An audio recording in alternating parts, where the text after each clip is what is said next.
pulsa saraf listrik di dalam sistem saraf pusat tersebut dihasilkan secara berlebihan, sehingga menyebabkan perilaku atau pergerakan tubuh yang tidak terkendali. Faktor risiko terjadinya epilepsi yaitu usia, genetik, cedera pada kepala, dan infeksi otak. Gejala epilepsi dibagi menjadi dua. Yang pertama ada kejang parsial. Kejang yang menyerang otak hanya sebagian. Kejang parsial dibagi menjadi dua kategori, yaitu kejang parsial simpel, kejang yang pengidapnya tidak kehilangan kesadaran. Gejalanya dapat berupa anggota tubuh yang buta atau timbul sensasi kesemutan, pusing, dan kilatan cahaya. Kejang parsial kompleks, yaitu kejang yang mempengaruhi kesadaran pengidapnya sehingga membuat terlihat seperti bingung atau setengah sadar selama beberapa saat. Yang kedua, kejang umum. Kejang umum yaitu kejang yang menyeluruh atau menyerang sekujur tubuh yang disebabkan oleh gangguan yang berdampak kepada seluruh bagian otak. Gejala kejang umum yaitu mata terbuka saat kejang, kejang tonik, tubuh tiba-tiba kaku selama beberapa detik. Kejang atonik yaitu tubuh tiba-tiba menjadi rileks dan membuat pengidap jatuh tanpa terkendali. Kejang klonik yaitu gerakan yang menyetak dan kesulitan bernafas untuk beberapa saat. Penyebab epilepsi ada dua, yaitu epilepsi idiopatik atau biasa disebut epilepsi primer. Penyebabnya tidak diketahui, namun sejumlah ahli menduga bahwa kondisi ini disebabkan oleh faktor genetik. Yang kedua, ada epilepsi simptomatik, biasanya disebut epilepsi sekunder. Penyebab kejang ini seperti luka berada di kepala, tumor otak, dan stroke. Pengobatan epilepsi, belum ada metode dan obat yang menyembuhkan epilepsi, namun ada obat untuk mencegah terjadinya kejang, yaitu obat yang dapat menahan gejala epilepsi. Sekian penjelasan dari penyakit epilepsi yang dapat saya sampaikan.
Ditekan lalu tempel plester. Diabetes mellitus atau diabetes tipe 1 merupakan penyakit yang disebabkan oleh gagalnya organ pankreas memproduksi jumlah hormon insulin secara memadai atau tidak dapat memproduksi insulin sehingga menyebabkan peningkatan kadar glukosa dalam darah. Gejala-gejala diabetes tipe 1 yaitu 1. Rasa langsung berlebihan, 2. Sering buang air kecil, 3. Penurunan berat badan tanpa penyebab yang jelas, dan yang keempat adalah kelelahan. Pengobatan pada penderita diabetes tipe 1 bertujuan untuk menjaga kadar gula darah pada kondisi normal dan mencegah terjadinya komplikasi. Metode pengobatannya macam-macam, salah satunya dengan cara pemberian insulin yang disuntikan di daerah tubuh yang berlemak, yaitu lengan, perut, paha, dan bokong. Biasanya penyuntikan insulin dilakukan sebelum makan agar gula darah tidak terus meningkat. Pengobatan ini dilakukan seumur hidup karena memerlukan pengganti insulin yang tidak bisa lagi dihasilkan oleh pankreas. Penyakit diabetes tipe 1 ini lebih banyak diderita oleh anak remaja dan anak-anak.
Herpes adalah penyakit yang ditandai dengan munculnya lepuhan berwarna kemerahan dan berisi cairan pada kulit. Penyakit ini termasuk dalam penyakit jangka panjang karena virusnya bisa bertahan seumur hidup di dalam tubuh seseorang. Penyebab herpes. Virus tersebut tergolong ke dalam virus DNA. Virus ini mudah ditularkan dari satu orang ke orang lain melalui kontak kulit, seperti berciuman atau bersentuhan. Pengobatan dilakukan dengan berfokus menghilangkan bekas lepuhan dan mencegah penyebaran virus. Meski koreng dan lepuhan dapat hilang dengan sendirinya, pengobatan yang dilakukan dapat mengurangi komplikasi yang bisa saja dialami oleh pengidap. Gejala yang ditimbulkan yaitu yang pertama, ruam pada satu sisi tubuh sesuai dengan saraf yang terinfeksi. Yang kedua, nyeri, sensasi panas atau terbakar. Yang ketiga, muncul lepuhan berisi cairan yang terasa gatal dan menyerupai bintil cacar air. Yang keempat, terasa gatal dan mati rasa pada bagian yang terdapat ruam. Yang kelima, demam, nyeri kepala, sensitif terhadap cahaya, dan merasa lelah.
Overdosis adalah efek samping serius yang timbul karena konsumsi obat lebih dari jumlah normal. Overdosis umumnya terjadi karena penyalahgunaan narkotika, psikotropika, dan obat terlarang. Overdosis merupakan kondisi serius yang membutuhkan penanganan segera. Overdosis yang tak ditangani dapat menyebabkan kematian. Berikut adalah beberapa faktor yang bisa menyebabkan seseorang mengalami overdosis obat. Yang pertama adalah kemampuan toleransi tubuh yang rendah terhadap obat. Yang kedua, cara tertentu penggunaan obat, misalnya injeksi intravena, diduga bisa meningkatkan risiko overdosis obat. Yang ketiga, gangguan kesehatan mental seperti depresi atau post-traumatic stress disorder. Yang keempat, efek penggunaan zat terlarang. Kelima, penggunaan obat-obatan tertentu secara bersamaan sehingga terjadi interaksi atau efek samping obat. Yang keenam, kondisi kesehatan tertentu seperti penyakit jantung yang bisa memperparah kondisi overdosis. Yang ketujuh, penggunaan obat yang tidak sesuai dengan anjuran dokter atau aturan pemakaian obat. Berikut gejala overdosis. Yang pertama, suara mendengkur. Yang kedua, detak jantung cepat atau rendah. Yang ketiga, nyeri dada.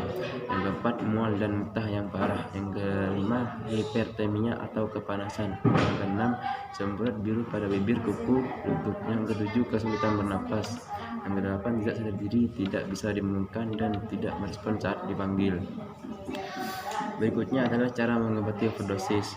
Yang pertama, membersihkan jalan nafas atau memasukkan tabung pernapasan ketika ada masalah dengan pernapasan. Yang kedua, menginduksi mentah untuk mengeluarkan zat dari perut. Yang ketiga, memompa perut untuk mengeluarkan zat dari perut. Yang keempat, memberikan cairan infus untuk membantu mempercepat pembuangan zat dari tubuh.